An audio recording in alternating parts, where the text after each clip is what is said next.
Nuestra meditación de hoy se titula La incomprendida palabra bendición.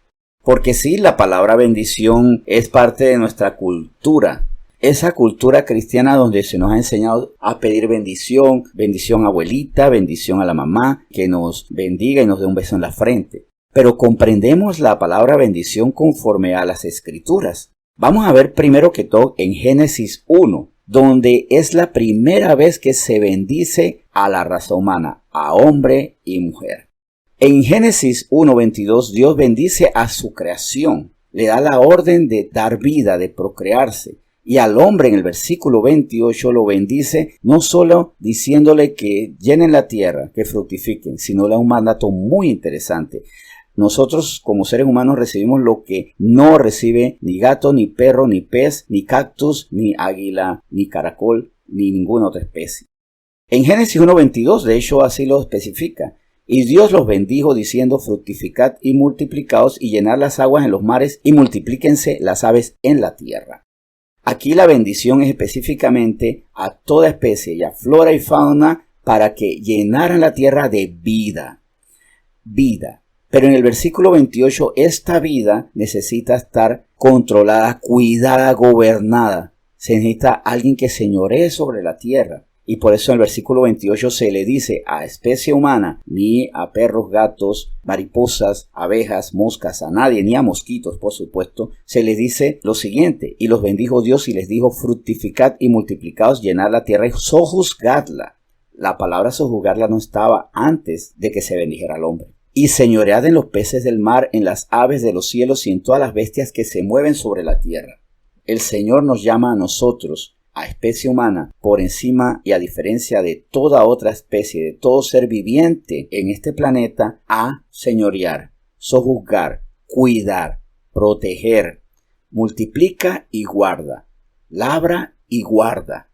Esto es reiterativo. Cuando el Señor nos bendice, nos da trabajo, nos da propósito. Muchas veces nosotros queremos bendición. Queremos la bendición de un nuevo videojuego. Queremos la bendición de tener unas sábanas más bonitas y limpias en la cama para dormir muchísimo. Qué rico poder dormir, ¿verdad? Que nos dé la bendición de nuevos juguetes, más comida.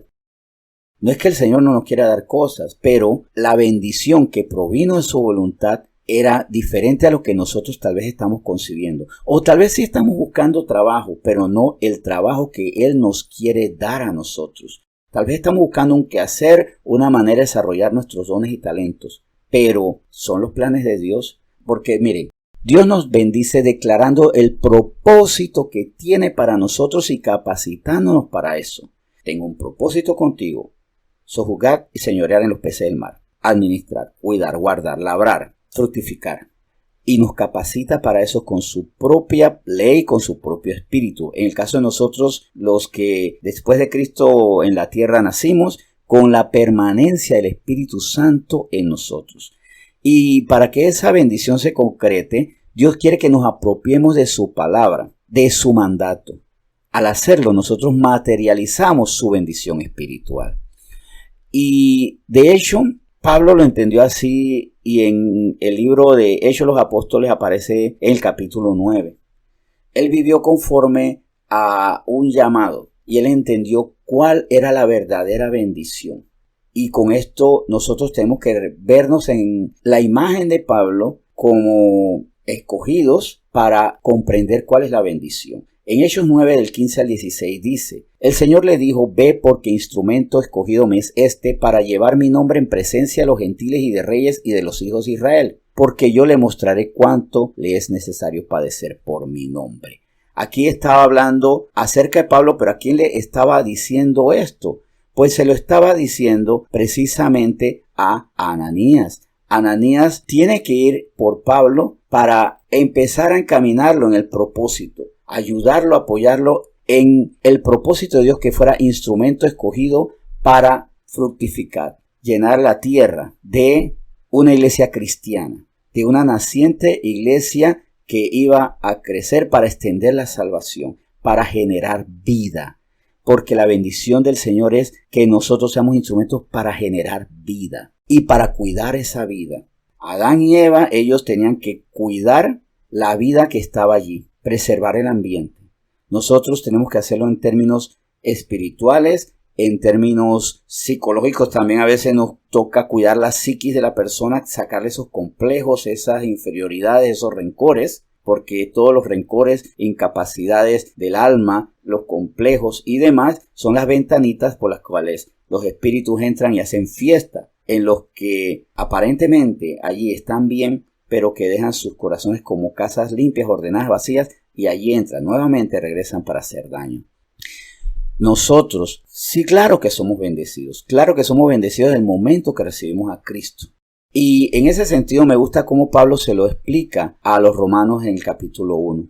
Hablando de él, pero hablando de ellos. Y en Romanos 1, desde el versículo 1, vamos a ver específicamente cómo Pablo les enseña a ellos a vivir como bendecidos y que esta enseñanza nos quede clara a nosotros. Dice Romanos 1 desde el versículo 1 lo siguiente: Pablo, siervo de Jesucristo, llamado a ser apóstol, apartado para el evangelio de Dios, que él había prometido antes por sus profetas en las santas escrituras, acerca de su Hijo nuestro Señor Jesucristo, que era del linaje de David según la carne, que fue declarado Hijo de Dios con poder según el Espíritu de Santidad por la resurrección de entre los muertos, y por quien recibimos, interesante, y por quien recibimos la gracia y el apostolado, para la obediencia a la fe en todas las naciones por amor de su nombre, entre las cuales estáis también vosotros, llamados a ser de Jesucristo.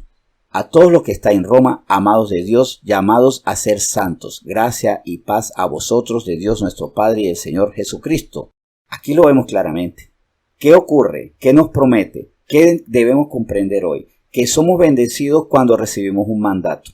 Así como Adán y Eva fueron bendecidos porque la bendición vino con hagan esto, señoreen, preserven, labren, guarden, generen vida, Pablo comprendió que él había sido llamado como apóstol, como apartado para el evangelio de Dios, para, importante, extender este reino, seguir generando vida. Si nosotros queremos que el Señor nos bendiga, entonces tenemos que estar dispuestos a que Él ponga en nosotros lo necesario. Y vemos que Él usa la vida misma nuestra para poner lo que sea necesario para ser instrumento de bendición, el lugar donde estamos. Usa hasta nuestro pasado. De Pablo, que usó su gran conocimiento literario, religioso, cultural, político, su manejo de más de una lengua. El Señor usó lo que Pablo tenía para cumplir su propósito. Nosotros no tenemos que ser ni bilingües, ni tenemos que ser eruditos, ni juristas. Lo que tenemos le sirve al Señor. Lo que Él nos ha puesto en dones y talentos, que sí tenemos que desarrollarlos, y donde nos va moviendo para que nosotros generemos vida. La palabra bendición a veces es mal entendida porque se entiende como los juguetes que el Señor nos da y no que nos convierte en nuevos jugadores para entrar en una cancha mucho más interesante, cancha donde se ganan vidas y no se ganan trofeos, puntos, mejores salarios. No es eso lo que está hablando el Señor. La bendición no es un mundo de juguetes, es un mundo donde se hacen jugadores para la cancha apropiada, donde se le gana al mal para vencer y generar salvación. Yo les invito entonces a que disfruten esa bendición que todos hemos recibido, porque si decimos Señor bendíceme, no olvidemos que Él ya nos ha bendecido. Y si pedimos que nos bendiga es bendícenos dándonos más capacidad, sabiduría y tierras nuevas para cumplir tus propósitos. Vamos a orar. Señor, gracias porque hemos sido bendecidos. Desde antes de la creación bendecidos, porque tú nos llamaste, nos apartaste y ya nos tenías visto. Y usaste el momento, la fecha, la gente, las circunstancias apropiadas para convencernos de ser tuyos, porque pertenecemos a ti. A ti pertenecemos, Señor, y por eso te honramos. Por eso tenemos que aprender a obedecerte, a honrarte, a glorificarte, porque nuestra intención está, pero tenemos que crecer más y eso lo aceptamos y te damos gracias porque tú nos ayudas en esto, teniendo misericordia mientras que todavía somos tan imperfectos. Señor, gracias por la bendición de ser instrumentos tuyos y porque la bendición es que creyendo a tu instrucción y por medio de tu Espíritu generemos vida, generemos salvación. Somos benditos para bendecir, para producir no solo esperanza, sino vida, porque la gente espera la vida eterna y la va a recibir un día. Porque fuimos instrumentos tuyos, luz para las naciones, sal de la tierra, somos los que trastornan el mundo. Aquí estamos, Señor, y te bendecimos en nombre de Jesús. Amén.